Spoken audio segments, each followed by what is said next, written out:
Do you have respect for your neighbor's choices? If a mob of others threatened you with ostracization, would you change your mind or would you resist? Our world is lost in unnecessary fear and hurt. Our systems seem scientifically engineered to make you small, powerless, and always waiting for the next great leader who will fix the problems around us. Worse, we're witnessing neighbor versus neighbor while warfare breaks out around our family tables. But you have access to a spirit, a strength that enlarges and empowers you. Even better, you don't need to wait for the next big movement. You can heal the world. It's time for governance by grace. Welcome to Gracearchy with Jim Babka. Today's program is brought to you by the Zero Aggression Project, zeroaggressionproject.org. Our guest today is the host of the radio show A Neighbor's Choice, a show that looks at politics, science, and culture through the lens of Jesus' Personhood Revolution. On his radio show and also on his online exclusive podcast and film series, Things Hidden, David Gornoski has interviewed personalities like Ron Paul, Jordan Peterson, and Slavoj Žižek. He's also written multiple essays and columns promoting Jesus' nonviolent ethos and personhood revolution for publications such as Daily Caller, Town Hall, American Conservative, and the Foundation for Economic Education. We're glad to have him here today. Jim, give us a little background on how you know David. Well, I'll bring in David in a second to cover that, but I do want to mention one other thing about him as a guest. When we first discussed doing a podcast called Gracearchy, and I told you, hey, this whole Rene Girard thing is like a big part of what we do, and we've done 2 episodes now on this, including one we call our most important episode here recently, and we'll put those down in the show notes.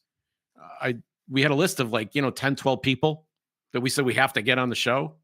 And it's taken us a while. I wanted to get those Girard episodes done to kind of lay some foundation. But David Gornoski talks about this all the time. And so I'd like to bring Dave in. This is back from the Zero Aggression days, right? And before? Yeah. So David, you and I met in person for the very first time in 2015 down in Florida. But we knew each other before. We knew of each other and each other kind of before that. Where did we meet? I met you at a bar. You were introducing McAfee, right? McAfee, right before he went missing. So whatever you did. No. We met. I was doing the Zero Aggression Project. Yes, I've never met McAfee.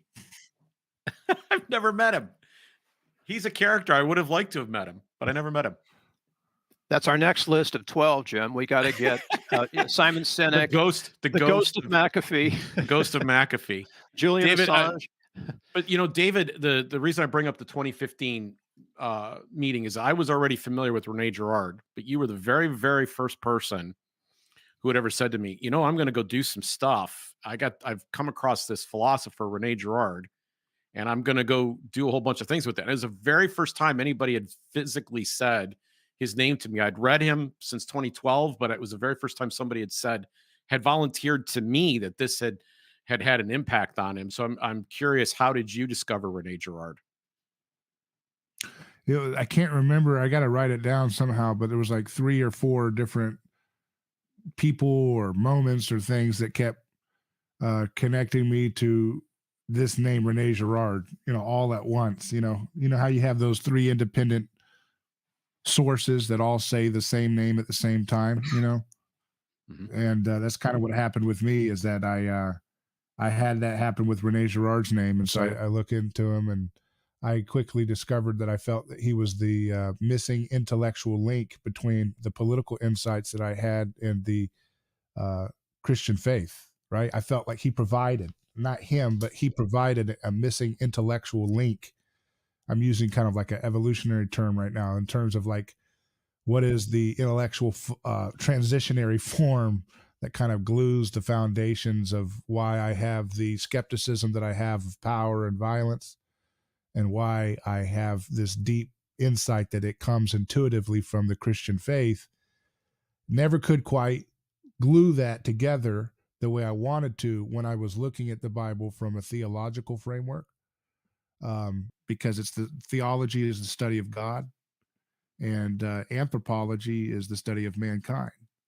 And I think when you only study the Bible with a theological framework in mind, which is what pretty much 100% of Christians tend to do, Yeah. you miss the point of the Bible, right? Because the Bible should read humanity. You should learn about humanity just as much as you learn about God. But if you only want to learn about God, you're going to get a disembodied solution, because heaven and earth is the point of the Bible, right? And it's the seen and the unseen, the visible and the invisible, right? On earth as it is in heaven. And so if you only have a theological framework when you're viewing the Bible, you're only going to be looking for answers to who God is and what does he expect of us. But that doesn't give you the full picture from a Christian framework, because Jesus said he is both Son of God and Son of Man. So he should give us the full picture of what God is like. He should also reveal to us the full picture of why humans act the way they do, and why humans get into the behavior patterns that they do. And unfortunately, if you've looked around, I don't care what church you're a part of, the anthropological side of the picture of the Bible is not really approached too much. There are some basic moral precepts that people can derive political insights from, like thou shalt not kill, of course, and those get lawyered out by Christians all the time. But fundamentally, there are bigger pictures that reveal to us why humans act the way they do, why they created something called a state, right? That the Bible reveals. And it reads us just as much as it helps us read who God is, and if you don't have that together, you're going to miss the point, I think.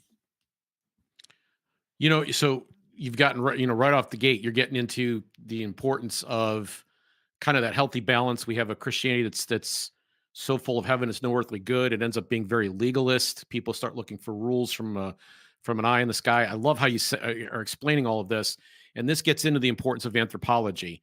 But there's some other terms. You talk about anthropology all the time. There's other terms that you speak of as well. I want to get a few of these out quickly so that we can have a conversation. We can keep weaving this stuff in, and people can follow along. But they're terms that you use all the time. What is an apocalypse? What is the real meaning of apocalypse? Well, in the biblical sense, it means an unveiling. So it's a revelation. So all of the gospel is apocalypse. It's unveiling the sausage making of reality. It's being able to see that which you could not see prior to being exposed to this story. Okay. So apocalypse is an unveiling. It doesn't mean necessarily, what people think of it in a Hollywood movie sense, with Nicolas Cage, and it's the end of the world and helicopters flying out of the sky and crashing into buildings. That's what we think of apocalypse to mean, because of whatever. I would say a disembodied theological approach to the text got us that concept of apocalypse in our language. But really, the biblical view, and the view that the people who were writing the Bible and the people who were hearing the gospel texts when they were first encountered, they understood that word to mean an unveiling, a kind of exposure of the truth behind things that people couldn't see before. So when Jesus said, I have come to reveal things hidden since the foundation of the world, that is the definition of apocalypse from the Christian standpoint. Another term that you use a lot is the personhood revolution, or the personhood revolution of Jesus Christ. What is the personhood revolution? The personhood revolution, the way I describe it, is that, it's the birth of the concept of a person, that the person is sacred, that the person is made in the image of God, that the person has agency, that the person is agency is not to be violently aggressed upon either by the creator or his creation.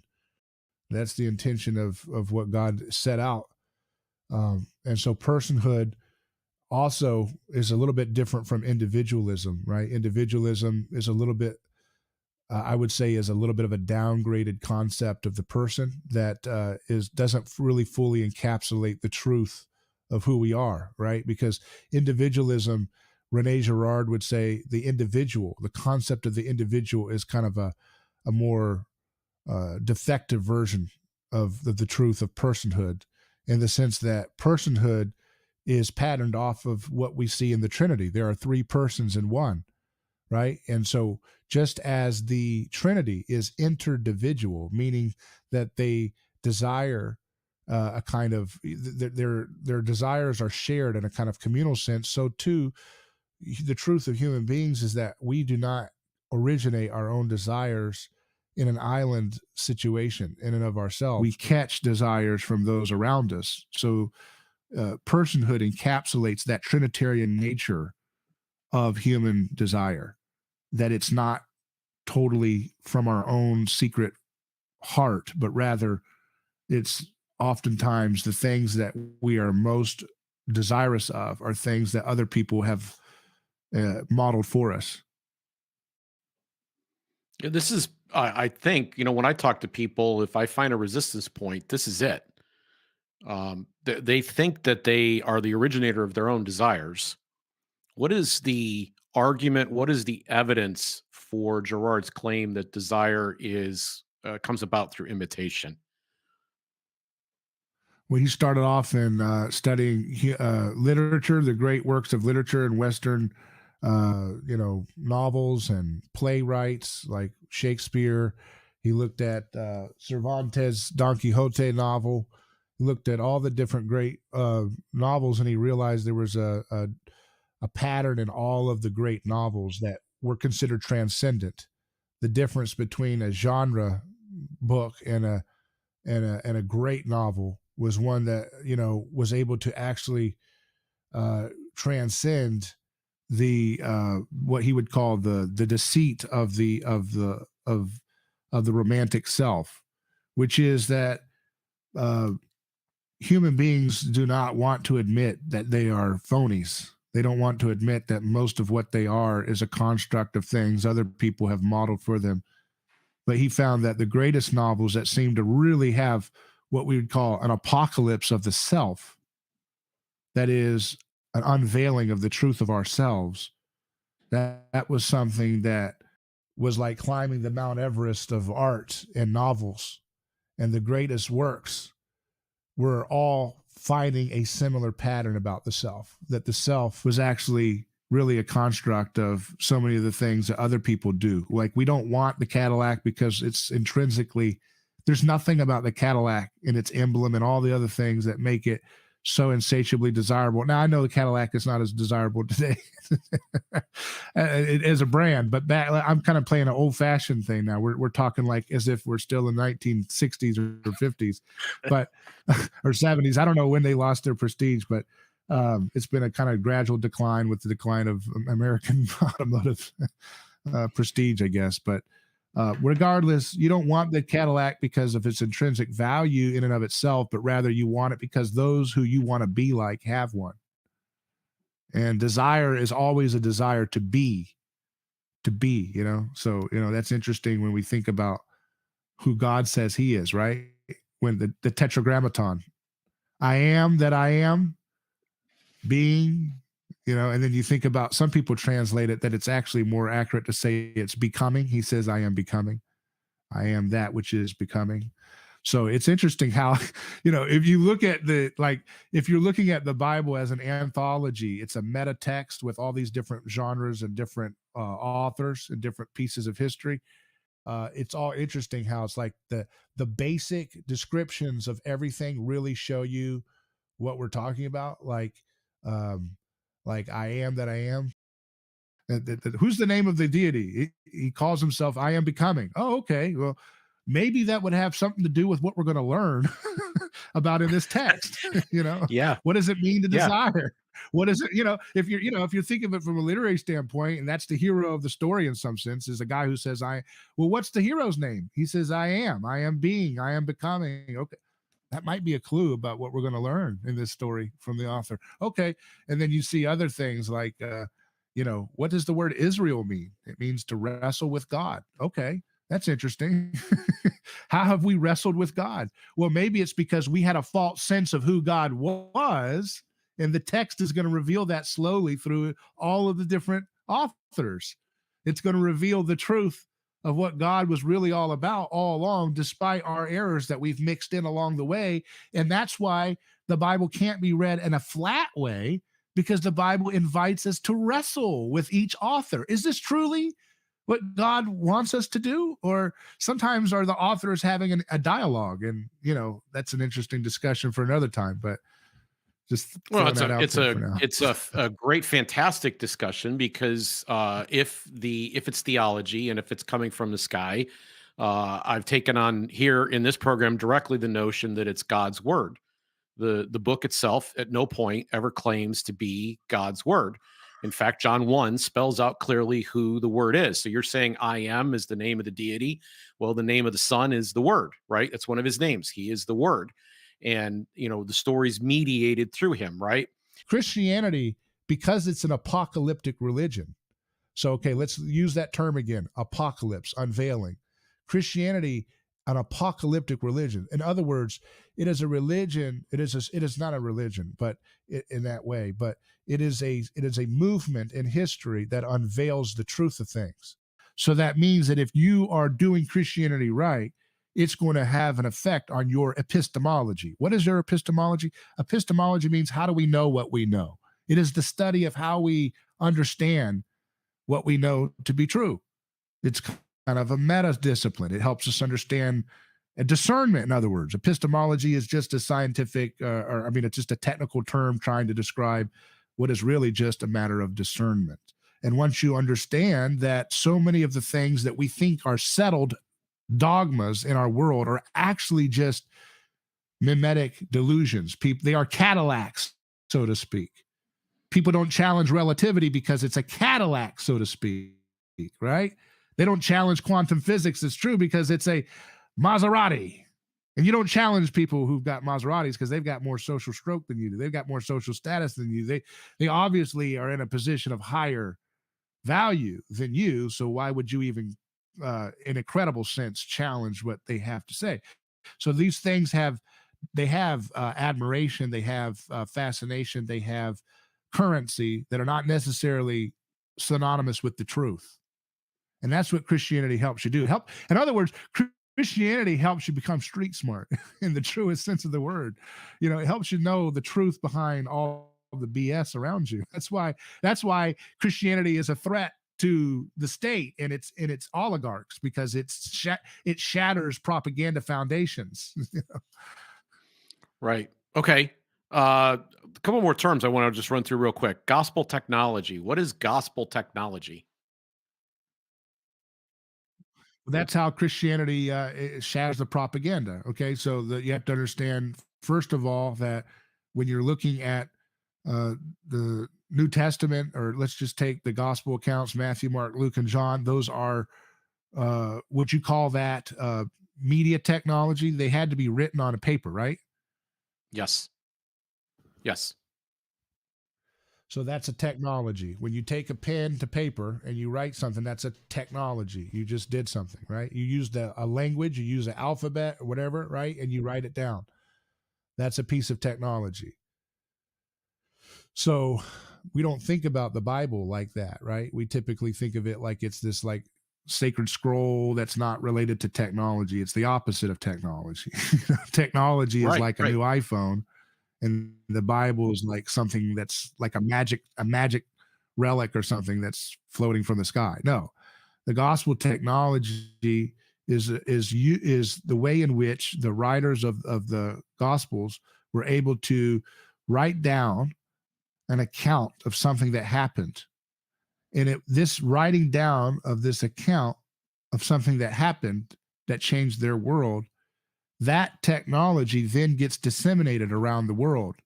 Most of the time, at first, it was through oral performance. So someone would come with the letter and they would read it and they would perform the text in a type of performance art in front of a group of people. But eventually, as the world became more text oriented, eventually there was the discovery of the printing press, and now the text is now going to be printed into book form instead of the manuscript form of before. and now it's going to become more available to the average person. And then the text becomes translated into your native tongue. So now you can understand it in your own vernacular, and now you're off to the races. In terms of danger too, by the way, because the gospel, if it's a technology, you should think of it like a nuclear technology. And with great power comes great responsibility, because when everybody has their own little private interpretation of the text, they can come up with a lot of ridiculous, insane justifications for bad things, right? So that's the good and the bad of the text becoming democratized, so that every person has a text in their own home, and they're reading it at night and connecting things that are not actually in the spirit of the text, right? But because the text has so much mimetic power through most of history, anybody who can claim that they can speak for the text is going to have some social currency, which is why the Bible has been used for a lot of shenanigans and corruption and avarice and wars and slavery and degeneracy and communism and all the other things, fascism, Nazism. It gets used by anybody because it has its own social currency mimetically, right? It has its own social mimetic power in and of itself. And then people who want to use that brand of Christ, so to speak, to justify their dastardly little ambitions can say, if you read this passage and read that and read this and read that, you connect it all together, and there you go. That's why I can do this wicked thing, because this guy who you all love, God and Jesus, whatever, he says I can. So that's an example of a theological without the anthropology. See, if you get the anthropology right, that means we're going to understand the ethical obligations that we encounter once the gospel technology is let loose in our life. So let's go back to gospel technology. Gospel technology at its central idea is that all of mythology, so mythology is in opposition in this conversation to technology. Mythology is hiding the violence of the collective through use of symbolic projections. So you say, Marduk, in the beginning of our time, Marduk came out and he slapped his sword onto the head of Tiamat or somebody, and out popped from that sword, stabbing that man's head, out popped our people. In the gospel sense, thanks to Rene Girard helping us see this, those mythological accounts are really just cover-ups for a justified, so the crowd justifying its murder of a common scapegoat, okay, of a common enemy. And so they don't take responsibility for the murder. They believe that God's did it, just like you do today, right? I didn't kill those Iraqis. It was democracy that killed the Iraqis. The God of democracy demanded the Iraqis, had to be killed. I didn't kill the Yemeni people. It was the blessing of the state of Israel that allowed those Yemenis to die, right, and starve to death, right? It wasn't me doing it as a voter or a soldier or whatever in my role and going along with starving the Yemeni people. It was the preservation of democracy in the Middle East in the form of Israel needs this to happen, right? It's always this God, this projection outside of us that's bigger than any one person that justifies the need to kill and expel, right? To create order. And so what the gospel technology does is it plays that same story of a person going through process of being scapegoated and murdered, but this time the camera perspective does not stay with the crowd doing the killing. It stays from the perspective of the person being killed. And this time you see the truth, because in mythology, the person being targeted for expulsion and murder, you don't get to hear their perspective. And whatever perspective you hear from them is written by the people that won that problem. So they're going to say he was guilty. They're going to say at some point that person said, yeah, I did kill the child. I did. After we tortured him, he said that. And then we killed him. So that's the perspective of the crowd. The crowd will always say, the people that want to put Donald Trump in prison, if they write that mythology, they can't because the Jesus has destroyed mythology. But if they were to write that mythology, it would be unanimously considered for all of history. Like if the trials that Trump's going through with imprisonment right now, it would be 100% convinced that this person was the biggest monster that ever came upon American politics. He was so monstrous, so evil, beyond FDR, beyond Lincoln, beyond Woodrow Wilson, beyond any powerful figure that's ever been. He was so monstrous and evil and pernicious, and all of America joined up together. And he was, when he would look in the camera, you could see the hellfire coming out of his eyes. And you know what? He was so guilty of every crime you could imagine. He was the biggest thief, the biggest murderer. There had never been a murderer ever like him in American presidencies before. And there was never anybody who was as greedy as this man. He was the Grinch that stole America's Christmas. He was the worst scumbag that ever faced on God's earth. And you know what? We all gathered together and we sent him off of a cliff, and it was called Fulton County Prison. And, you know, whatever happens in prison happens in prison, and God bless him. He's all off in the sky now. And thank God every day we remember the day that Donald Trump died in prison and he went off into the sky to remind us never again should we ever allow people to vote for a man as dastardly and evil as he. I want to replay this gospel technology part back to you in a slightly different way because I want to make sure people kind of really get the point. There was a lot of things said there. In 2021, I was doing some volunteer work at my wife's school, and I was in painting, and I was in a room painting all this concrete block and around all this stuff, and the amount of time that I had was pretty vast. Like I was by myself, so I listened to some music, but you know, I also did some podcasting, and I went looking for podcasts with you, David. I listened to, I don't know, 4 or 5, maybe even 6 different podcasts with you. And this gospel technology thing was a recurring theme. But what you said there was you were asked, like, if you had any advice, like, what do we need to do? And your advice that you gave consistently in more than half of those podcasts was that uh, people who understand the gospel need to be a lot better at art. They need to be making music. They need to be making drama and plays and novels and so forth. So, you know, you start with Girard in the novel area, and it's art, and it's psychoanalysis, and it's all the rest of the stuff. The reason it's great is because of how it touches the human spirit. And you explain that this is also the way forward, that the Bible itself is a story, that this is the way forward. So if I'm understanding correctly, to put a kind of a cap on all of this, you're suggesting that it is important that you access the technology. Media is a technology, and the truth needs to get out through media. And the best way to deliver the truth is through some form of art. Yeah, and art is just what everything about. So let's start with the foundations of reality. Life is art. The world is art. Okay, from a Christian worldview, right?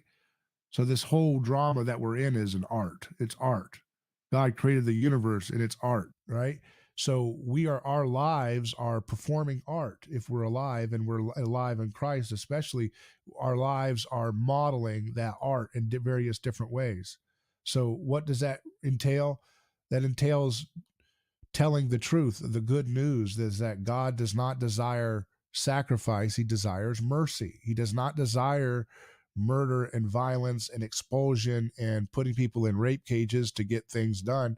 He actually desires us to not slowly, quickly, but we do it slowly, to quickly let go of those desires, to use violence to settle our differences. And he wants us to find creative, nonviolent solutions for the problems that we face. If you have a drug addiction problem in your country, what can we do nonviolently to solve that? Because that will actually work. Rather than using the broken machine of scapegoat violence of putting someone in a rape cage, hoping that will solve people's desire for a drug. So you have to think bigger than that. You have to think about the world as if it's alive. Once you have the hermeneutic of suspicion that the gospel gives us, that means you're not going to be buying the BS that everything is settled in history and all we can do is just try to vote or diminish government. And that's all we can do as a political. You see, even anarchism and libertarianism can be a statist oriented thing because it's just saying, well, the only thing we have to do is try to chip that thing away one day and then that will help. No, that's not a Christian framework. Christian framework is what can you do to tell the truth of the world? So everyone is a part of the news media if you're a Christian. Everyone is a prophet to tell the truth against the king if you are a Christian. You are to perform the truth. And that means if someone down the road went to jail for a nonviolent crime and their child is crying, you can tell the truth on your Facebook today and say, you know what? Their child doesn't deserve this. Their child deserves to see their daddy. That's performance art. Right? You're performing the truth. The art is that God desires mercy, not sacrifice. You're performing it by bearing witness to that, even in a simple Facebook post or whatever, saying, hey, this person's daughter desires their father to be home. And right now their father is sick from a disease and they can't get proper medical care because they don't allow the right types of treatments and it's in an effective way in that prison. And they're not giving good nutrition. They're giving poison.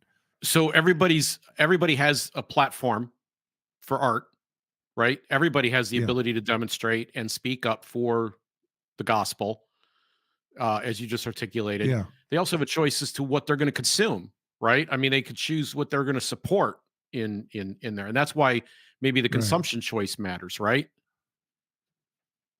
Right. Yeah, it matters. It matters what you consume. It matters. What were you saying? You talking about like a boycott or something else that I'm missing there? Well, yeah, I mean, I'm not a fan of boycotts personally, but that doesn't mean that I have to go roll around in every piece of garbage that's out there either, right? Like certain things obviously rely on ratings, or they rely on attention, and depriving certain things of ratings and attention takes away a lot of their power, especially over me. Right. No, I think that's an example of how to use your power wisely. But I think I want us to think bigger than that. Okay, you have to look at all this stuff about like degenerate stuff and all these things on media. This is a symptom of a society that's not inspired by the gospel in a true sense. It needs to have it modeled for it. So if Christians were the ones making beautiful art and movies, it would help people with settling for these lower degenerate forms of art. Okay, wait a minute. Time out. I want to know. I want to understand why, because I know what you think about this. So I'm just going to go right to the next level. Why is it that Christians are not doing that? Why is it that people who are covering the crime are so much better at this? Well, I don't know. I mean, it's because they don't have the right. I mean, there's a lot of reasons for that, but the church is just that there's a theological approach to the text, and that misses out on kind of the animating point of how you can play a role in bringing forth the gospel and the kingdom of heaven on earth. The kingdom of heaven on earth as it is in heaven. What does that look like? That looks like you telling the truth about your neighbor, and you telling the truth about your desire. So let me give you an example. You talked about the mimetic desire component. You can make art. You don't have to make art about the scapegoat mechanism thing. You can make art about the truth of desire. That's what Shakespeare was doing. When you look at, they missed the point. Romeo and Juliet was actually it was not an endorsement of wild-eyed lovers. It was actually an attack against romantic delusion, because at the end of the day, everybody died. It was a disaster, right? It was a disaster. Shakespeare was he was satirizing romantic delusional love. And yet we missed the point even with that, right? Sometimes. But Shakespeare was satirizing the madness of romantic love, the idea that, my heart wants who he truly wants, and it's truly, truly, truly star-crossed fate and so forth. This is the madness of romantic desire. But how much of our society is still oriented by that? If we made good art like Shakespeare did, or Francis Bacon, whoever wrote that. If we made good art like that today, we could help people understand the reality of the delusions of their desires, right? So that people don't become enslaved to their passions. Enslaved to the passions ultimately means to be enslaved to idolizing your neighbor as if it's God. Because here's what the problem is: every single one of us in this world that we're in today are always tempted to not be happy with what we have, but to covet that which somebody else has. It's just a fact. That's what our whole society is all based around. And so, this is a product of the modern world. This was not a product of the world prior to Christ. Do you realize? Covetousness was very, very well, not well, but it was pretty stamped down. It was pretty kept down. Covetousness was mediated by having strict hierarchies of violence. Right. So there was no American dream. There was no American dream when Jesus was around, right? There was no Galilean dream. One day I'm a Galilean, and one day I'm going to be president, or I'm going to be a billionaire like Elon Musk. I can do it. You didn't have that fluidity up the hierarchy. That's Christianity that gave us that. But right. Christianity, here's the problem. Christianity gave us that, but we don't deserve that gift because we just squabble endlessly with feuds and rivalries over each other's stuff and each other's status, right? So that's what they call the attention economy. Because you're not applying the gospel in that situation. You're not recognizing like imagine where your desire is coming from. You're not recognizing who's getting scapegoated. Well, like if your channel right now had 2 million subscribers, people who were watching your videos would treat every video you're doing in a special status that they're not right now. That's mimetic desire. I want to watch that which other people have pre-told me to watch. And it's almost like it has a special magic energy to it. Like, watch, if you get to 2 million subscribers, there will be a magic energy to everything you do in terms of people's perceptions. Whoa, what are they going to do now? There's energy. Whoa. It's the happening place. Your ideas actually might get watered down and worse by then if you got that point, right? but the magic energy of everybody's watching it makes it like, oh, wow, this is what do they have to say today? So we want what other people want, right? And our whole world now is social media curated, which shows you everything you need to know.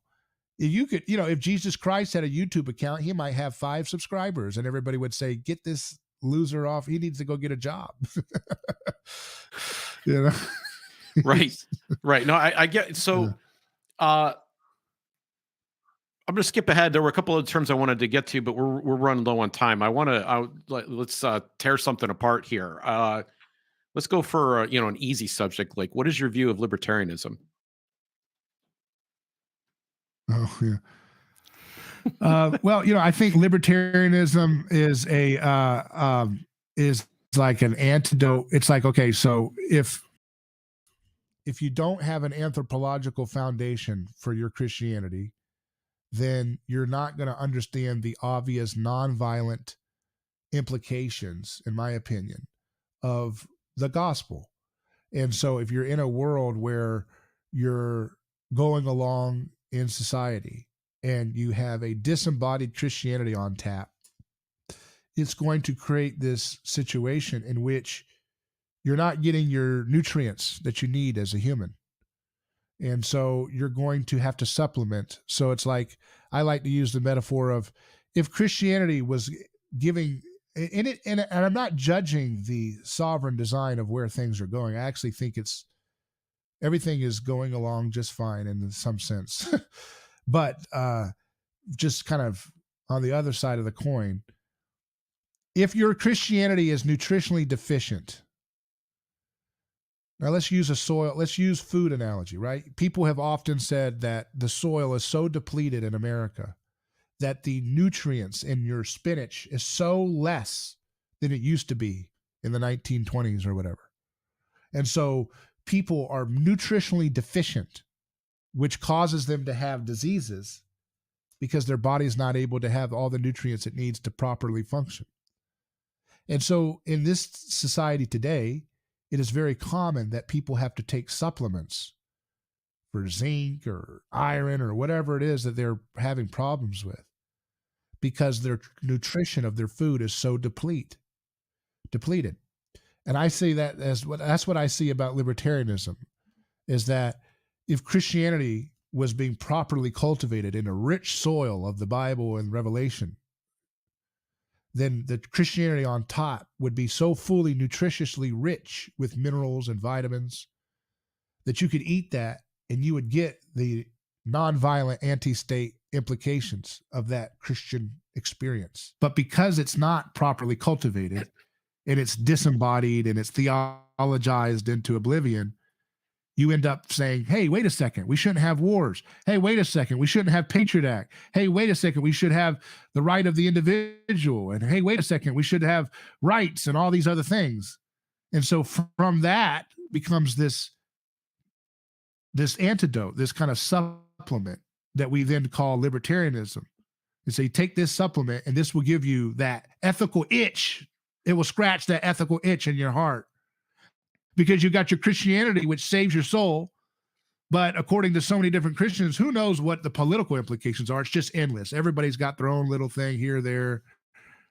So for the real stuff, for politics, you got to go into the world of political philosophy, and you got to read Bastiat, or Murray Rothbard pops up into a vacuum somehow. All these people just pop up into the world, and they're your antidote for understanding, why the state acts like a mafia. Well, no, the Bible gives you all of that. It gives you all of that. I think didn't Bastiat write his book, The Law in Honor of Christ? He said, "I dedicate this for Jesus Christ," or something. I mean, so all these great foundational people, all these great foundational people were inspired by the gospel itself. So they, it all kind of comes downstream. But what we did in the Enlightenment is we tried to say that. We tried to make a special private space for religion, right? So your Christianity is your private religion. And then outside of that, you have, well, what's your politics, what's your philosophy? And you add all these little things like a grab bag, as if you're in a neutral space. That's something that comes from the Enlightenment, because religion became what you believe rather than who you are and your identity as a people. See, religion before that was synonymous with the word culture, and then synonymous ultimately with the word ethnos or nation. It was all one.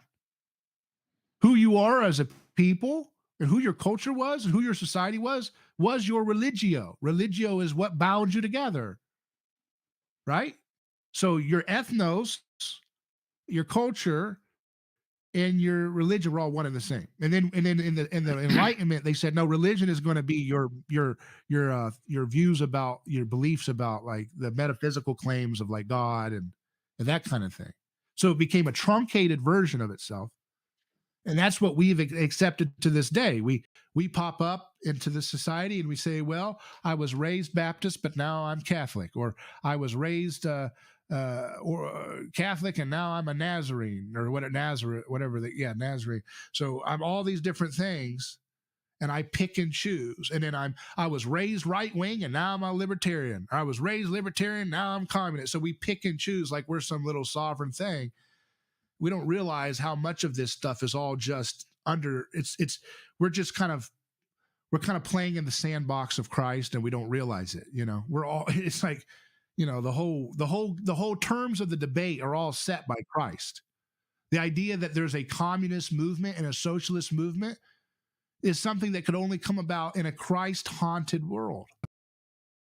The idea of you being a person that has agency over what religion you want to choose is something that was only possible in a Christ-haunted world.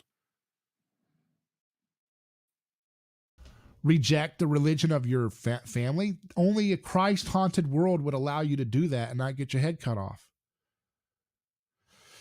So all of this is Christ. All of the world that we're in, the way we think about the world is Christ. And, you don't need, but all of the things that we're experiencing right now, I just think are so exciting once you understand the personhood revolution of Jesus, and you understand that everything in our society today is it's just such a hard thing to say, because everything you see happening right now, you can see mapped out for us in the Bible that this is going to happen. Now, when I say that, because of our culture, everybody automatically takes that to the dumb thing where everybody's always predicting that this passage means that um, the Pope is going to be the Antichrist, or this king is going to be the beast, and all these dumb parlor trick versions of, prophecies and things like that. That's not what I'm talking about. I'm saying that everything that Jesus set in motion is taking place, and the governments are withering away in real time right now at a faster pace than ever before, and institutions of oligarchs that prop up those states are having their foundations shaken all the time in faster ways than we've ever seen before. And the way in which media technology, in the form of smartphones and live streaming ability and social media, anti-establishment, alternative podcasting like what you're doing, the knowledge of the Lord is filling the earth faster than ever before. And the knowledge of the Lord is that the innocent victim is at the foundation of all society and all of world history. And that innocent victim is Jesus Christ. And his vindication requires the vindication of all of the victims that we continue to do, that we continue to victimize to this day. And victimization is not quarantined into one race group or another, or one gender or another. All human beings have this tendency of desiring what other people want, of being fixated on rivalries and ambitions. We also are all fixated on expelling and killing and devouring and destroying our enemies, no matter what our race is, no matter what our gender is, no matter what our nationality is or our political ideology. And none of those ideologies, none of those races, none of those genders are going to save us. The only thing that can save us is to get on board with the Personhood Revolution, so that the kingdom of heaven can come on earth as it is in heaven. That's what our job is to do. So if you are not in church, okay, well, you should figure out in the meantime how to imitate Jesus. You should imitate Jesus if you want to have the title Christian next to your name, because Christian means little Jesus, little wannabe Jesus, little imitator. So you should imitate him not in rivalry like Satan does, but in non-rivalry, right? Because Satan imitates Jesus by trying to get the social power of Jesus, but still slipping in covetousness and still slipping in violence. But the non-violent way, the non-rivalrous way of imitating Jesus is to truly reject covetousness, to reject the esteem of men and women, to reject the lie of materialism, consumerism, and all these things, and at the same time reject the violence. And then not just rejecting that in your head, that's another ideology, but rejecting it by your life. That's imitating Jesus. So here's how it looks. Here's how you can practice being like Christ every day.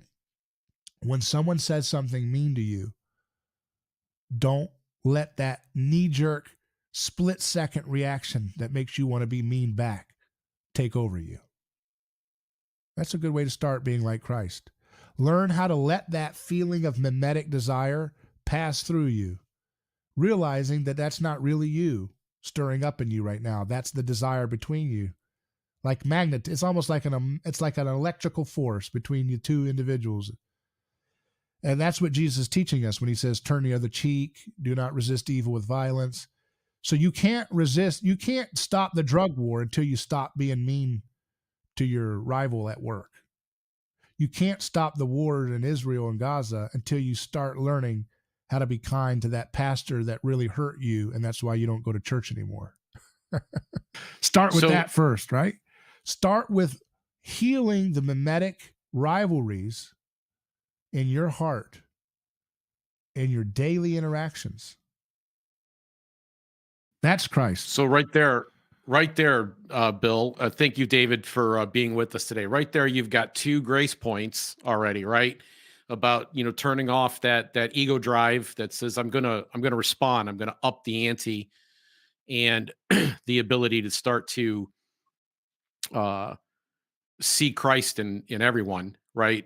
I'm not going to go to that place, and then speak up. I, I've uh, uh, I've listened to Dave quite a bit, and I've known him for obviously for years, and even I learned a couple of things today. I this phrase hermeneutic of suspicion. Uh, I hadn't thought about that idea before, and we'll have to explore that a little bit more as time goes on. So thank you very much for being with us, Dave, and thank you for watching.